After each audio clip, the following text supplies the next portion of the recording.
Welcome to Writer's Voices with Monica and Caroline. I'm your host, Monica Hadley, and with me on this early January day of 2019 is my mother and co-host, Caroline Kilborn.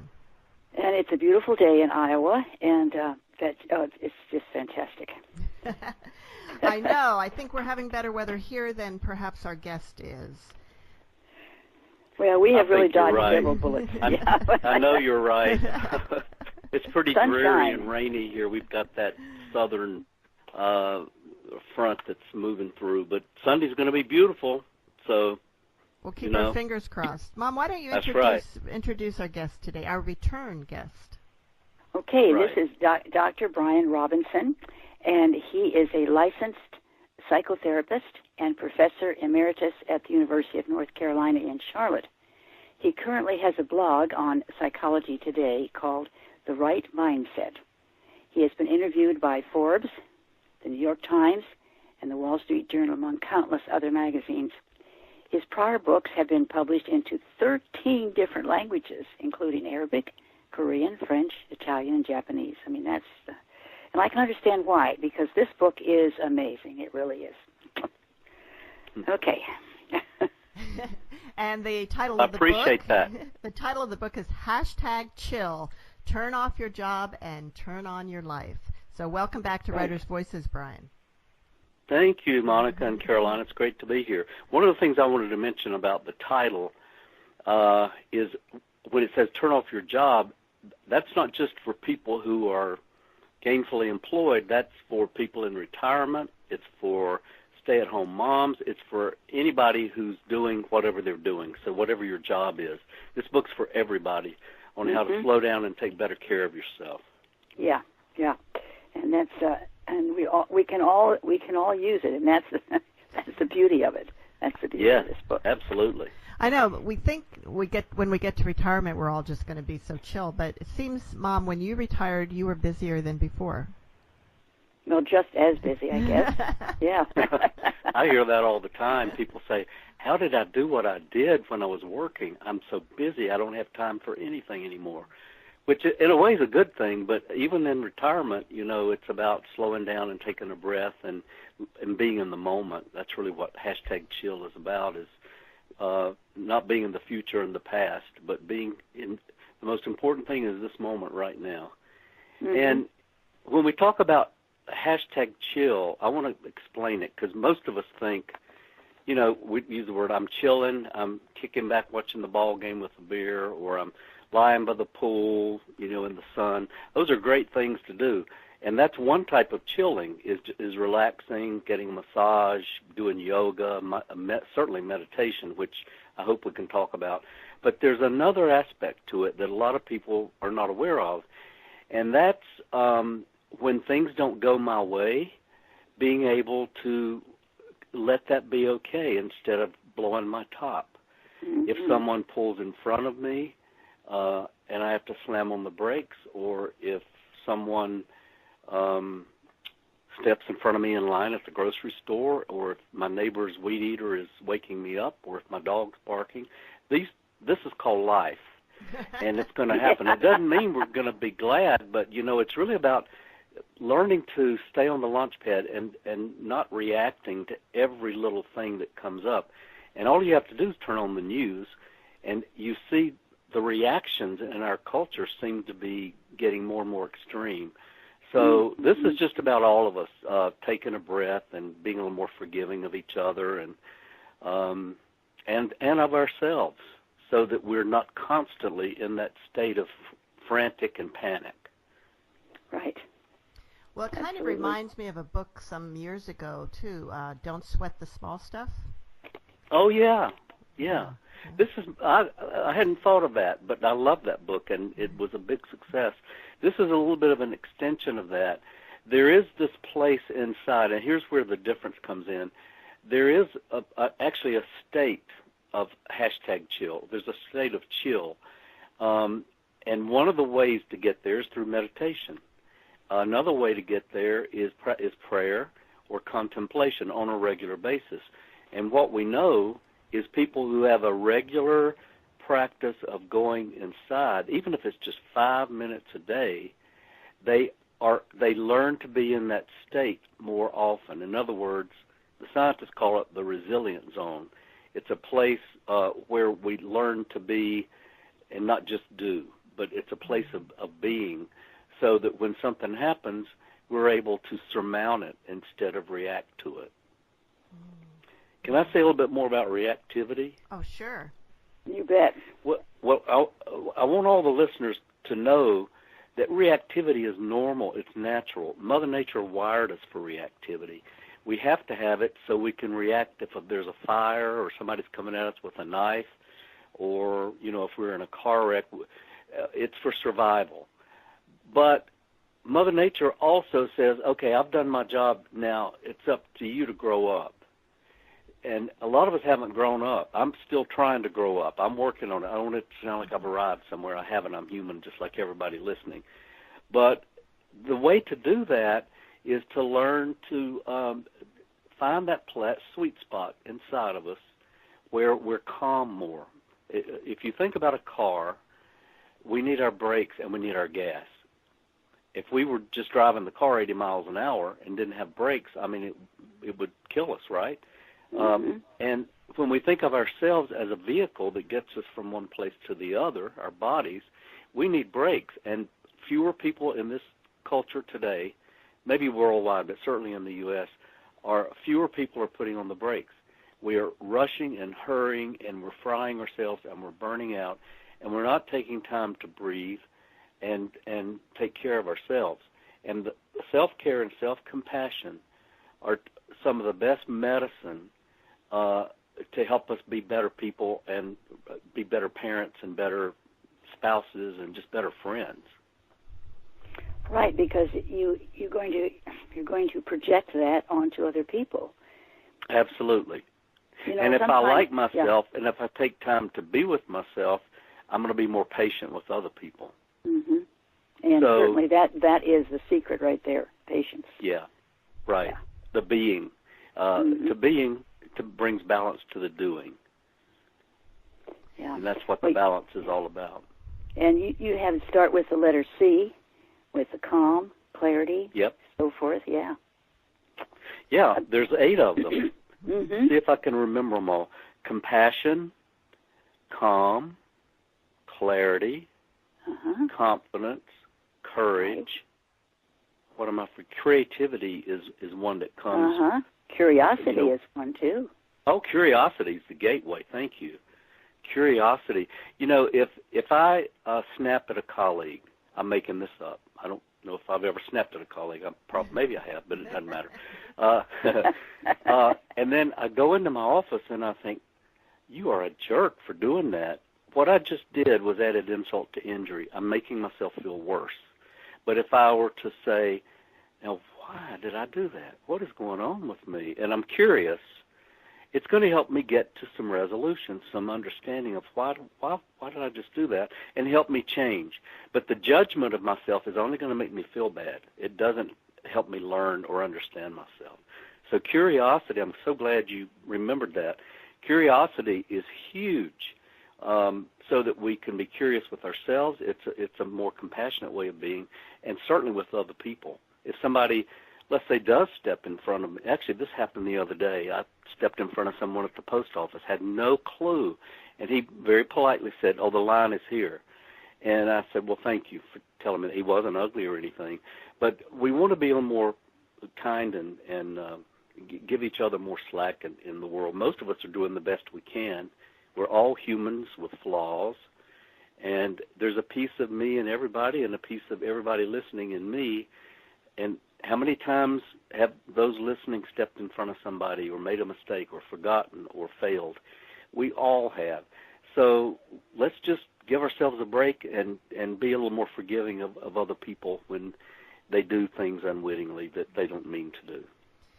Now, Bryan, you've dealt with the subject of kind of treating or overcoming being a workaholic. Right. And also yes. Kind of overdoing it, slowing down, kind of throughout your career, haven't you?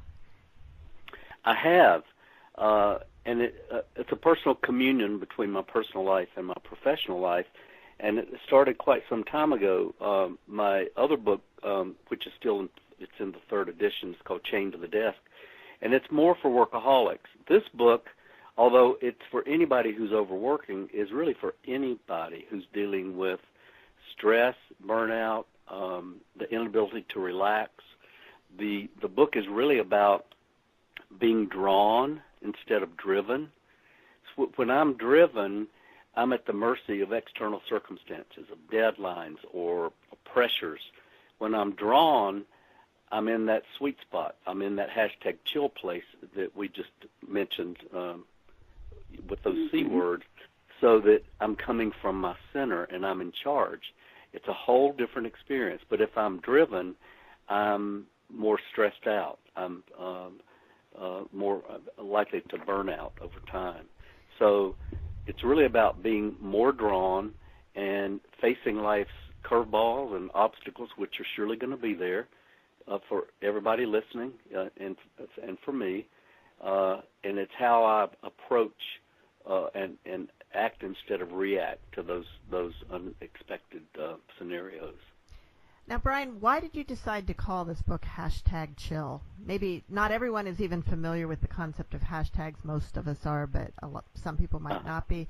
And how are you using that? Well, I don't remember exactly where. I know where the hashtag came from, but I'm trying to think now. It must have just come to me, the whole idea of chill, because I wanted it to apply to everybody on the planet, of how we can slow down and be more in the present moment and be aware of what's going on inside of us. So that's where chill came from. And when I was writing the book, I was speaking to a friend of mine in New York. She's a producer, and she's very young and very hip. And she said, you need to call it you need to put hashtag in front of it. And I said, well, that's a great idea. And so that's where the hashtag came from, to make it, a little more 2019. But I didn't want it to sound like the previous book, which is more for, a selected population. I wanted it to be something that is important to all of us. Yeah, everybody wants to chill sometimes. Yes, yeah. Absolutely, in one way or another. And the word chill means a lot of different things to a lot of different people. For a lot of us, it's just hanging out or, kicking back, and which is great. But it's also about how we present ourselves in the world. And the hashtag is used by people on social media. A hashtag followed by a word or a phrase that is all without any spaces in it is used as a way of across social media that people can sort of search on that to see different people's comments on that same subject. Exactly. Right. Yeah. And it kind of highlights it. Right. The hashtag highlights the topic. Right. Right. And so if you're not using social media, you might not be aware of that usage. Hashtag used to mean pound. Yeah. That was confusing at first. Yeah. Pound chill. Yeah. Yeah, I hadn't even thought of that. That's funny. Pound chill. What I like about this book is the format of it. Yeah, by month, and then yes. at the end of each month is like January takeaways and the specific things that you wanted people to get from that chapter. And I mean, that's I was a school teacher, and as an educator, that is a fantastic way to present things. Well, thank you for saying that. And I got an email yesterday from someone who said the same thing. I'm glad you brought that up, Caroline. They said, that is brilliant the way you did. I didn't think it was brilliant, but well, I think it is. Because I brought the seasons in with each chapter. There are 12 chapters, and brought the seasons in with each one. And the very last reading in each chapter, you mentioned the takeaways, which are there. They're just little short one-liners. But at the very last reading in each chapter is one of the steps from Workaholics Anonymous. And this person loved the way I combined those steps, which can apply to all of us, about slowing down and paying attention and being in the moment. And then at the very end of the book, there are 366 chillers, and those are, there's one for each day of the year, and there's an extra one for, leap year. And they're one-liners that you can just, actually Barnes & Noble is putting these out each month for the readers, their readers. And so on their website, they'll have each month, and they'll have all the 30 or 31 chillers. So you just read one each day, file it away in the back of your mind. And if you're having a hard day, it reminds you of something more important than what's happening right in front of you.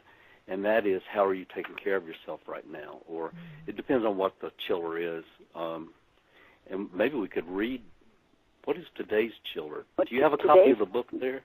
Today's chiller is I Practice Self-Care. Oh, good. Yeah, I was going to ask you about self-care. Okay, we'll talk about that. So today's the day for self-care, and what that means, it can mean a lot of things. I'll tell you what it means to me, and Caroline, you and Monica can tell me what it means to you if you want, but it's something happened this week, and I felt I had a real reaction inside to it. And what I have been working on is talking to that part of me, and calming it down instead of reacting, yelling at this person or sending an ugly email or reacting in a negative way. And when we can do that for at least 24 hours, what we notice is that anger or that resentment or that reactivity will calm down, and then we're thinking more from our, what we call the prefrontal cortex. And when we get upset and angry, the prefrontal cortex gets thrown offline, and our emotions flood us. And we regret often saying what we say or doing what we do. So #Jill is about taking a breath, stepping back, watching. You can, just like you would watch a leaf floating down a brook, watching that part of you that wants to yell or scream or throw something. And what you will notice, that part will calm down, and then you feel calm. You're back in that sweet spot. That doesn't mean you don't say something or do something, but what you say or do will be more reasonable and rational, and you'll feel better about how you handle the topic or the situation. So that's one form of self-care right there. Other forms would be making sure I eat today, eat well, not just eat, but eat well, making sure that I get a good night's sleep. And for me, the first thing I did this morning was I have a personal trainer I work with 3 days a week. I worked out for an hour. So those three things, exercise, nutrition, and sleep, are the trifecta, the foundation for all of us of self-care. Mm-hmm. Now tell me what self-care means to you. Well, I think those things pretty much work. For me, it also is meditating every day. I do twice a day. I practice transcendental meditation, as do many of our listeners here in the Fairfield area. And so that, and sometimes I get away from it when I'm traveling, particularly, or when I'm really busy, and I can tell the difference in in how much I can accomplish when I'm not meditating. Absolutely. I meditate every day as well, and I wanted to make a comment about that.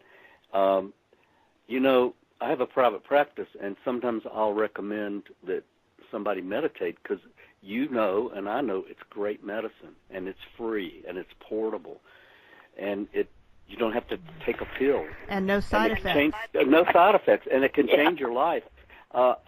What I do, because the first thing that happens is they throw up their hands and say, I don't have time for that. There's no way. I've tried it before. It doesn't work. And I say, hold on, take a breath. Listen, let me just tell you, 5 minutes a day. We have 40 minutes a day. Everybody has 5 minutes somewhere. If you meditate 5 minutes a day, after a while, you'll start to notice a shift. Just 5 minutes a day, and there's research to support this. Most people think, oh, my gosh, you got to sit down, cross-legged on the floor, lotus position, 20 minutes, play this music and burn incense. The 70s really gave meditation a bum rap, and a lot of people still don't understand it. And they think they have to clear their mind, which is not at all the goal of meditation. It's a side effect, a positive side effect, but the goal is simply to have a focus, whether it's a mantra, whether it's the kind of meditation I teach my clients and that I use is I focus on my breath for 5 minutes, and my mind will wander. And as it wanders, I bring it back, and I focus back on my breath, and it wanders again. And I bring it back and in through my nose, out through my mouth, and it's going to wander again. Well, the wandering mind is part of meditation because the whole goal is to tell your mind, hey, I'm in charge of you, you're not in charge of me. And after a while, the mind accommodates to that. But it does take practice, like lifting weights or building muscle. It takes time to build that muscle. But I will tell you this, it's one of the best ways in the world to reach #chill and that place inside where you feel good. Now, Bryan, the book that you talked with us about previously was Daily Writing Resilience, I believe. Yes. And and that one, that book is sort of about maybe being more disciplined in something that you want to accomplish, and this book is kind of not necessarily being less disciplined, but not being so focused on accomplishment. So, how'd you go from that one to the other? Well, I think they work in tandem. One is a little bit more about doing, and the other is about being. The Daily Writing Resilience is about how to maintain resilience in the face of obstacles, and it's mainly for writers, whereas, of course, #chill is for everybody, but it has a quote each day of the year from some famous writer, and then there's whatever the topic is, there's a point that's made about don't give up and stay in the game and treat yourself well. And but the other thing I wanted to say, you just reminded me of something, and I was talking to, I think, my trainer today about it. You know, we used to talk about the idle mind is the devil's workshop. Right. Right? I remember that as a kid. I bet a lot of the listeners remember hearing that. Mm-hmm. Now what we're saying is we need the mind to be more idle. It's a reverse of what we're talking about. Now, again, we're talking about balance. Doing is great, but being is also great. We just need more being, which makes us more effective in what we do. So it's interesting how what we used to say we've reversed, and we're saying now that we need to have some idle time because it puts the brakes on. It recharges us. It brings that clarity that Caroline was talking about and those other C words. So it's about balance. It's about doing both. You know, the Italians have a name of something we don't even have a name for, but they call it the sweetness of doing nothing. And I can't pronounce it because I don't speak Italian, but it's something like il niente fa niente, and it literally means do nothing, like watch the grass grow or just sit and look at the ocean, or and we don't even have the vernacular in our culture, but the closest thing we have is to killing time. It's interesting how we phrase it. Yeah, right, exactly. Aggressive way, isn't it? Many of us feel very uncomfortable doing that.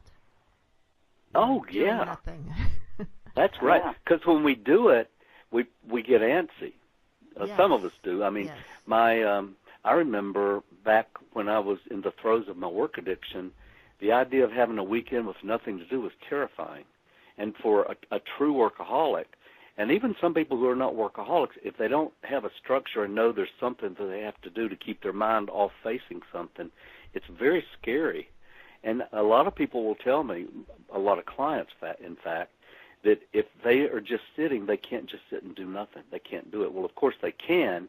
They just haven't disciplined their mind yet in order to be able to do it. But they feel like they don't know how. And this book shows you how. in the book there are what I call micro chillers, and there's one called pendulation that shows you how to pendulate on the inside. There's another that shows you how to meditate, as we talked about before. Okay, back up a second. What's pendulation?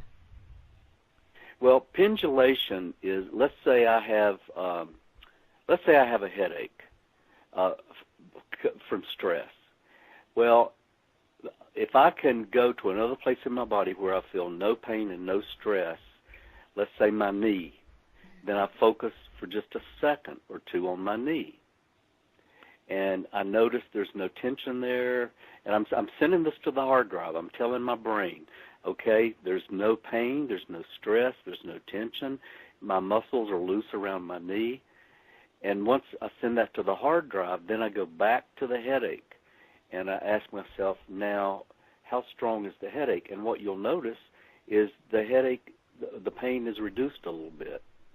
And then you notice the lessening. You notice, it's not as bad as it was. Now I'm going to go back to my knee again. So we're talking about like a pendulum. We're swinging back and forth. And as I go back to my knee, I notice, there's no pain, there's no tension, my muscles are relaxed, that feels so good. And then I go back to my headache again, and I realize, wow, the headache, for me, the headache can sometimes be gone after 2 or 3 times of doing that. Of course, it depends on how organic that is and how physically based it is. But you can do this with anything. You can do it with anger. You can do it with stress, or pain. You can do it with pretty much anything. But that's one of the readings, and there are those kind of micro chillers that in just a few sentences of how you can get to that place that we call chill. You're listening to Writers' Voices with Monica and Caroline, and our guest today is Dr. Bryan E. Robinson, author of Chill, #Chill, Turn Off Your Job and Turn On Your Life. So you referenced that you had a work addiction. Mm-hmm. How did that manifest for you, and is that why you started writing this, or writing on this topic, or were you writing on this topic and then realized that it was you? No, the other way around. There was a time when I was lecturing. This was back in the 80s. There used to be a movement called Adult Children of Alcoholics, and I grew up in an alcoholic family, and I never became an alcoholic, but little did I know that I did everything with my work that my father had done with his bottle. I hid it when my spouse complained. I sneaked it, just like my dad used to sneak a drink when my mom wasn't looking. I overdid it with it. I got drunk with it. I slept in my clothes like someone sleeping off a drunk. And when I would go to speak about it later, I realized, by the way, the way I got through that was through mindfulness meditation and yoga. That's what really helped me get through it, and some Workaholics Anonymous meetings, which is a 12-step based meeting. And I forgot where I was going with that, but I know. I would go to these conferences, and they had every addiction on the planet except work addiction. And so I talked to an editor of a publishing company, and they said, we would love to have something on that. So it came out of my own experience. And then I wrote another book called Chained to the Desk back in the 90s, and then it came out, the second edition in 2008, and then the third edition in 2015. And there's a lot of neurology in the current edition, but and then I realized, there's so many people who are not really workaholics who are dealing with a lot of very similar things, of the inability to turn it off, the inability to relax. They're stressed. They're trying to do everything, and they can't. They have kids. They have a family. They have work. And I just felt a call to bring that more into the mainstream so that the information could be used for everybody. So do you think that a lot of people who have this issue who aren't actually workaholics is it because of the pressures of the job that they have, that they're expected to be on call, they're expected to look at emails all, 24/7, respond to texts, with all the technology that links us all together communication-wise? Is this making the problem worse? It does make the problem worse, but what I find is the opposite, is that we bring certain traits to the job or to our lives. I suggest people ask not how life is treating you, ask how are you treating life, because it's not the technology that's causing the problem, it's our inability to set a boundary with it. Each of us has our own personal responsibilities. So technology, it is a double-edged sword. It's fabulous, but there's a downside if you can't manage it. So it's not the technology, and it's not even the workplace. Ultimately, it's each one of us setting a boundary. A lot of people, where this is coming from for a lot of people is, and this is in the book too, is perfectionism, a fear of failure, self-doubt. It's some of these qualities that people bring to the job that will cause them to overdo, overreact, go overboard, and not take better care of themselves. So some of it comes from the way we were brought up and the way we experience life. #chill is a way to reverse that, or at least to modulate it, so that as you take better care of yourself and as you have more self-compassion and find that place, that sweet spot, then it's the medicine for continuing to do your best, but not to go overboard with it. So it's a combination. Certainly, we know that the workplace enables the overdoing it. But think about it this way: the ABC store doesn't cause alcoholism; it enables it. So that's the way I look at it. It's the workplace or the demands from outside of us doesn't create it, it enables it and fuels it. So it's up to each one of us to take responsibility for, and that's that drawn versus the driven, that we're going to, I'm the sculptor of my life. The workplace isn't, or the U.S. government isn't. I am and my spouse isn't. I am the sculptor of my life. So if I have a huge chunk of clay in front of me and I have my sculpting knife, I'm not going to hand it to someone else to sculpt it. It's my job to do that.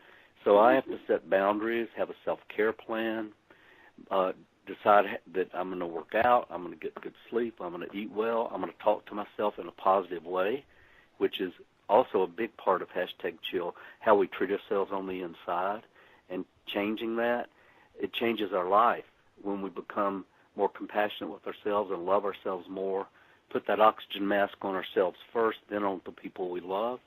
It changes our experience of life. It's amazing.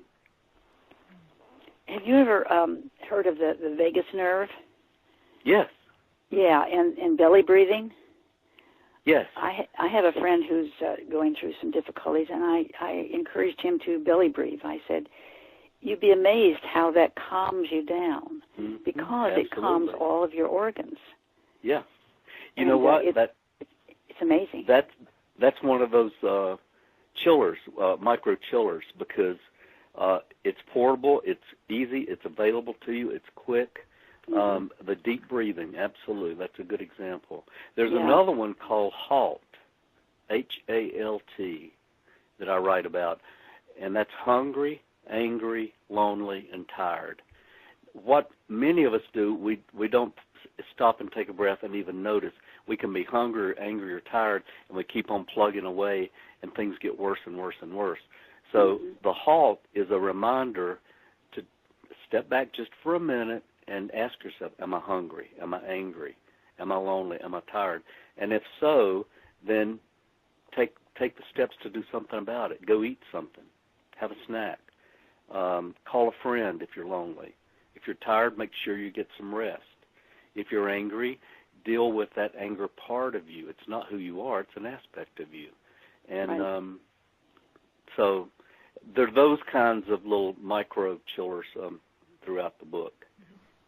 I like to start my day thanking God for my blessings. Yeah, that's the first thing I do, because I am so richly blessed that you know what? That is another good one, and I talk about the way I talk about that is gratitude. So many of us are so miserable, and our lives are so full, and we have so many blessings. But if you take a breath and step back, it helps you see the water you're swimming in. When you can just name all the blessings and all the things you're grateful for, it changes your mindset. It elevates your mood, because then you're not focused on what's not going right. You're focused on, wow, look at the people I love and the people that love me and my health and the fun that I have and the things that I get to do. And that's a great one. The talents that you have. I mean, at my age, 83, I can still play the piano, and I do it every Sunday at church. And it's just I could have arthritis and not be able to play. And it's just I tell you, it's oh boy. And I also like to read something uplifting. Of course, I'm a great believer in angels around us, and and these books that talk about people tell about the experience they've had with angels, and I have had experiences with them too, and I know it. And if you just and if someone does annoy you, say somebody cut you off in traffic or something, if you can say, well, bless you, and if they don't take that blessing, it can come back to you. Yeah, I love that. I say something very similar, that is, love the person who steps in front of you. Love the person who cuts you off in traffic. Love the barking dog. Love the crying baby on the airplane behind you. If we can stop and do that, it changes how we feel inside.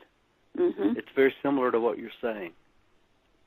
Yeah. Again, because getting angry doesn't really harm the person you're angry at. It harms you. It makes it worse. That's right. Exactly. It's that in Buddhism, we call that the second dart. The first dart is the crying baby. Now, in and of itself, a crying baby, that's not the problem. It's what I do with it. It's the second dart that I throw at myself when I get angry. That's what makes me feel bad. My heart's pounding, my respiration rate goes up, my muscles tighten, my eyes dilate. You don't even realize this is happening, but that's exactly what happens when you get angry, because Mother Nature wired us to get ready to fight. And that's the suffering, not the crying baby. So when we can say, just meditate for a minute or two, I'm loving that baby. Because you can't do anything about it. It's a baby. The baby's not trying to get you or hurt me. No. It's just being a baby. So when you can love it, it changes how you feel inside. So you get the benefit of the blessing. There was another way to look at it too. I was sometimes babies in church will cause a big commotion, and especially when they're trying to do the sermon, and that was annoying me. And so I was talking to my confessor about it, and he said, well, look at it this way. Maybe that's that baby's way of praying. Oh. And when you look at it that way, it changes something inside, doesn't it? Yes, it does. That's the power of perspective. It's one of the biggest powers every one of us has, is to change how we're looking at the situation. We have the power to do that if we step back and take advantage of it. Look at it in a different way. I was in Venice once, many years ago, and I was so excited the first day I stepped in. The sound of the gondoliers and the music echoing off the water and the beautiful antiquities and the fabulous smells of food.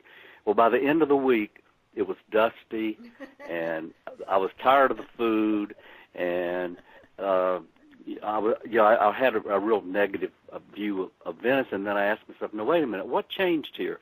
It's still the same place I was loving before, so why can't I still love it? Nothing. Venice hadn't changed. Something changed in me. So that means I can go back and change it back to what it was." Yeah. We have the power to do that, and when we do that, we feel better inside, and our life unfolds with more blessings and more positivity. Yeah, you can't control what other people do or how they treat you, but you can control how you react to it. Absolutely. Yeah. That's Absolutely. Right. Yeah. So how about if you read from the introduction to your book? Would that be good? Okay. Yeah, let me get a copy here. While I'm doing that, I did want to make one other comment about the writing. Mm-hmm. Whenever we're in #chill, I just want to mention the creativity again, because every writer knows, or every artist for that matter, we all have a critical voice in our head, right? Even if you're not a creative person. Yeah, everybody's creative, but, if that's not what you do. And that critical voice is not us. It's a part of us.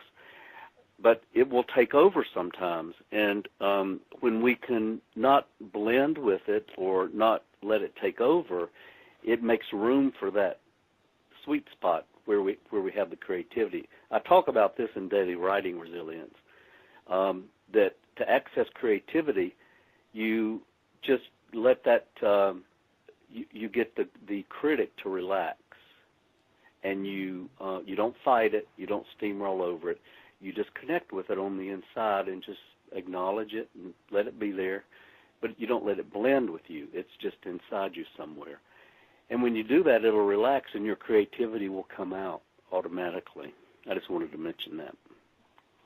Do you want me to read the whole introduction? Well, you could start, and then if you see a place where you think you should stop, but I think the whole, of course, I love this book, so every part of it is, I think, is good. Okay. Thank you. I appreciate that. In elementary school, the period I hated most was recess. When a teacher forgot to assign homework over Christmas vacation, I was the one who raised his hand to remind her. In high school, and by the way, I got beat up after school for doing that. The kids didn't like me reminding the teacher to give us homework. But it shows you how I needed something to hang on to for security, because I lived in an up and down home where, there was so much uncertainty. It gave me some kind of certainty at the time. Mm-hmm. In high school, I wrote, directed, and produced the church Christmas play, designing and building the sets and acting the lead role of Joseph. Doing everything gave me a sense of control, missing within my chaotic family, where furniture-breaking fights between my mother and father were a regular occurrence. In the throes of my adult work addiction, I needed my work and hid it from others the way my alcoholic father needed and hid his bourbon. And just as a child, I tried to control my father's drinking by pouring out his booze and refilling the bottle with vinegar. The people who loved me pleaded and tore their hair out trying to keep me from working all the time. Every summer, just before we left on vacation, my spouse, Jamie, would search my bags and confiscate any work I planned to smuggle into our rented beach house on the South Carolina shore. But however thorough the search, Jamie always missed the tightly folded papers covered with work notes that I had stuffed into the pockets of my jeans. When Jamie and our close friends invited me to stroll on the beach, I'd say I was tired and wanted to nap. While they were off swimming and playing in the surf, I secretly worked in the empty house, bent over a lap desk fashioned from a board. At the sound of returning footsteps, I stuffed my papers back into my jeans, hid the board, and stretched out on the bed pretending to sleep. Oh, my goodness. I know. Isn't that something? When I remind myself of that, I just realized I was in a pretty rough place back then. It's only in hindsight that I can see I was a workaholic. Work was my sanctuary, my source of stability, self-worth, and protection against the uncertainties of life. I worked hard, yes, but I used work to defend myself against unwelcome emotional states, to modulate anxiety, sadness, and frustration. Jamie complained I was never home, and that when I was, I didn't listen. But my university colleagues called me responsible and conscientious. I even toiled through most of the day of my father's funeral. While my mother and sisters broke bread with old neighbors, I was in my university office 25 miles away, working on a project so insignificant I can no longer remember what it was. Jamie called me controlling, inflexible, and incapable of living in the moment. But the promotions, accolades, and fat paychecks built an even stronger case against the accusations. I used them to vilify. Why couldn't he pull his own weight? Why couldn't he be more supportive? Why was he constantly bothering me with problems that distracted me from building a career? My life was crumbling under my feet, and I couldn't do anything about it, or so I thought. I didn't smile, I couldn't eat, I didn't care if I lived or died, really. Even with my first book published, with other great projects in the works, I was a chain-smoking, caffeine-drinking, work junkie, dogged by self-doubt. I had no close friends. My memory got so bad, members of my family wondered if I was developing early onset Alzheimer's. I snapped at colleagues, and they snapped back. I couldn't stop working. When I entered counseling to help Jamie, the therapist confronted me about my work addiction and work-life imbalance. I joined Workaholics Anonymous, entered therapy, and stumbled into yoga and meditation. But what ultimately brought me through the ordeal was the practice of mindfulness meditation, present moment attention to my feelings, and a compassionate, non-judgmental connection with myself. The practice helped me begin my climb out of the work stupor into a saner life. And Jamie and I started to understand the crack in the foundation of our relationship. I started to see my life through fresh eyes, watching Jamie care for orchids and realizing the wisdom contained in the pleasure I got from simply working in the yard. As I started to chill, much to my surprise, I discovered how much I relished the smell of cut grass, the sight of a hummingbird pollinating a flower, the feel of warm earth between my fingers, and chats with neighbors. Now, instead of spending Saturdays in my basement office, I look forward to weekends of yard work, garage sales, and afternoon matinees with Jamie. When we go on vacation, I don't pretend to nap anymore. I fish by the dock, walk along the shore, and swim in the surf. Learning to be mindful of the present moment has enabled me to enjoy and savor my life as much as I had once savored my endless work. Yeah, great. And that was Dr. Bryan Robinson reading from #Chill. So, Brian, when you're on deadline writing a book, are you still able to do all those things? I am. And here's the difference. From the outside, some people still, they see me working and producing, and they say, oh, you're still a workaholic. But the difference is on the inside, I'm drawn. Before, I was driven. Before, I could not have functioned on a weekend without knowing that something was I knew what was going to happen. I don't need that anymore. In fact, it's interesting. I love my weekends when there's nothing on the agenda. It's the very opposite. But on the outside, this is why we call it an inside job.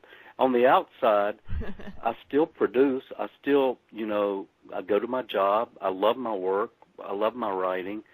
But I'm not frantic and panic anymore. On the inside, I'm more chilled. I'm in that sweet spot more often, not all the time, but I'm there more. And so that's the difference. It's an inner difference that changes. But you can still be effective and productive and do your work. And in the book, I call it great work. It's the very last chapter. Yeah, what do you mean by that? What is great work? Well, great work is not just what I produce, but it's the process I go through on the inside in producing it. It's the being and the doing combined. It's respecting my colleagues. It's looking them in the eye and acknowledging them as another spiritual being instead of zipping past them, rushing to a deadline. It's listening to other people's ideas and being a creative problem solver and a team player instead of going off and doing it my way and trying to control a situation. So it's not just what I produce, what the outcome is. It's the process I go through that I call great work. And I think I have was trying to remember if I don't have a quote around that would be a great thing to read. But does that make sense? What great work is how we do it, not what we do necessarily. Yeah, you have here, great work is toiling with greatness, compassion, empathy, self-care, and care for others. Honesty, integrity, loving kindness, admitting mistakes, and fixing them, self-correction. Great, yeah. Yeah, that's what you say.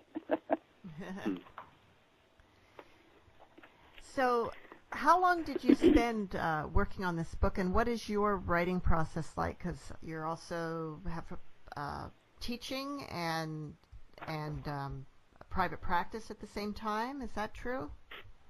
Well, I don't teach anymore at the university. Okay. I'm a professor emeritus, and so I retired from the university. Okay. But I do have a private practice, and I write. And I'm at my private practice 2.5 days a week. I keep it to that. I try to. It could expand into full-time if I allowed it to. And so I write on Friday, Saturday, Sunday, Monday, if I choose to. Those are the days off. And my writing, I don't consider work. I consider it play. I love it. So I'm pretty good balance between play and work. But yeah, my on those 4 days, I can write or not write, and sometimes I do and sometimes I don't. But having that freedom and that openness to just flow and decide what it is I want to do is a great feeling. So I'm not tied or chained to the desk. And you don't have any guilt if you don't, right? Oh, no, not at all. See, that's where I would have a problem. Well, but the way I think of it, and I talk about this in the book, is taking the time out contributes to my productivity and my effectiveness. Mm-hmm. You know, it's like if music didn't have pauses, it would just be noise. And so the pauses and taking the time out is part of the big picture of doing well in what you do. So we don't have to be doing or being busy all the time to do good work or great work. We want to have those pauses so that our creative ideas can hatch, so that we can refuel and have that clarity when we come back to it. So there is value in doing nothing. Absolutely. It's like filling up the car with gas. And if we don't do that, we're going to run out of gas. That's what burnout is. We burn the engine out of the car. And our bodies are like, I think of our bodies as vehicles. And each of us this is my own personal view, we're spiritual entities, and it's this body that gets us where we need to be. And we need to take care of it and love it. Unfortunately, more people do take better care of their cars than they do their bodies. And that's going to come back to all of us if we don't take better care of our bodies. And I don't just mean the physical body, but also the mind. It needs positivity. It needs nurturing. It needs loving care and loving kindness. It does seem like when people have a health scare, then sometimes they learn how to #chill after that. Yeah, exactly.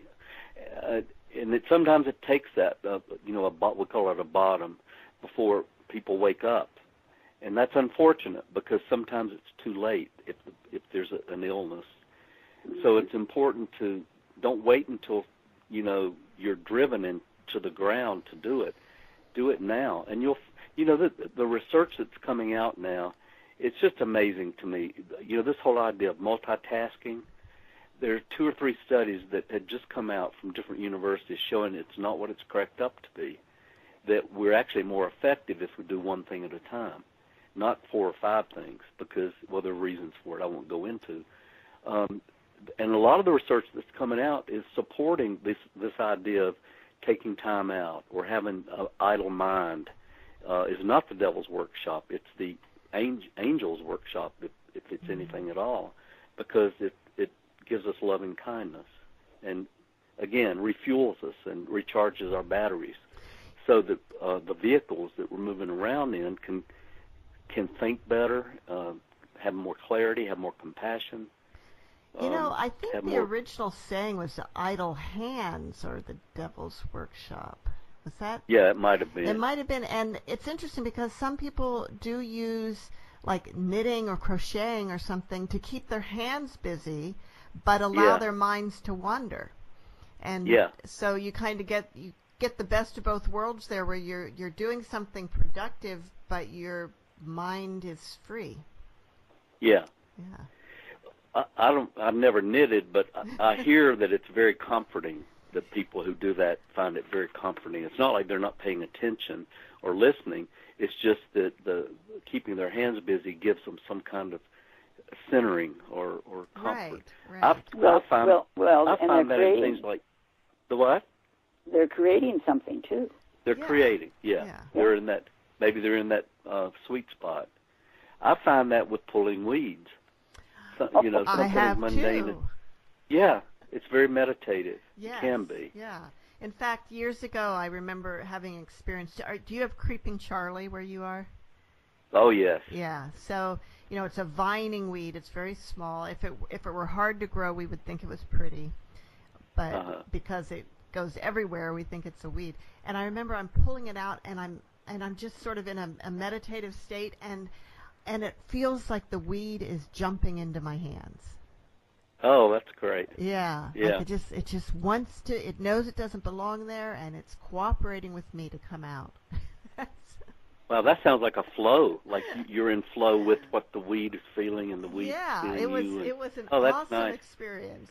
It's very cool. Yeah, that's cool. Well, so that's Bryan, chill. That is chill. Hashtag chill.